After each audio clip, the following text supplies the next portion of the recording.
আমরা সমসাময়িক বিষয়ের মধ্যে আমরা দেখেছি যে খুব তড়িঘড়ি করে ৬টি সিটি কর্পোরেশনের প্রশাসক নিয়োগ দেওয়া হয়েছে। আমরা যদি একটু প্রেক্ষাপটটা বলি, এই ধরনের নিয়োগ দেওয়ার কোনো বিধিবিধান গণঅভ্যুত্থানের পূর্বে ছিল না।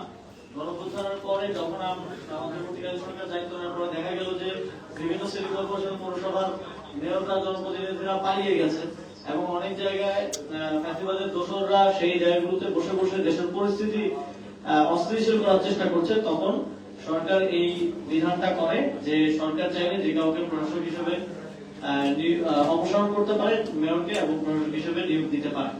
কিন্তু অন্তর্বর্তীকালীন সরকার সঙ্গত কারণেই এই আইন থাকা সত্ত্বেও তার কিন্তু ব্যবহার করা হয়নি। শুধুমাত্র এক জায়গায় সেটা ব্যবহৃত হয়েছে, আর কোথাও সেটা ব্যবহৃত হয়নি। সঙ্গত কারণেই আমরা গণতন্ত্রকে মূল্যায়ন করতে চেয়েছিলাম এবং সেখান থেকে স্থানীয় সরকার নির্বাচন দেওয়ার এক ধরনের সদিচ্ছা থাকলেও রাজনৈতিক নানা ধরনের বাস্তবতা আপনারা জানেন সেটা দেওয়া সম্ভব হয়নি।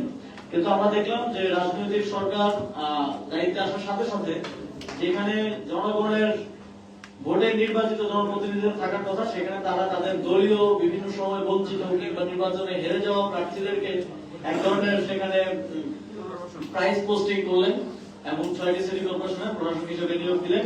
আমরা মনে করি এটা এই যে নতুন বাংলাদেশের কথা আমরা সবসময় বলি তার সেখানে গণতন্ত্রের জন্য হুমকি স্বরূপ।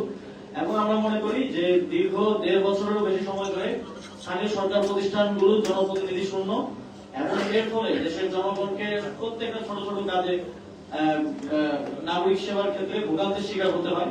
সেই বিবেচনায় খুব দ্রুত সময়ের মধ্যে স্থানীয় সরকার নির্বাচন আয়োজন করা প্রয়োজন এবং এই বিষয়ে সরকারের পক্ষ থেকে কোনো স্পষ্ট বক্তব্য আমরা দুঃখজনকভাবে পাইনি। আমরা আশা করি যে তারা খুব দ্রুত সময়ের মধ্যে টাইমলাইনটা আমাদেরকে দিবে, দেশের জনগণকে দিবে যে কোন কোন সময়ের মধ্যে, যেহেতু কয়েকটি ধাপে স্থানীয় সরকার নির্বাচন হয়, সিটি কর্পোরেশন, পৌরসভা, জেলা, উপজেলা, ইউনিয়ন পরিষদ, এই পুরো টাইমলাইনটা রূপরেখাটা আমরা দাবি করছি।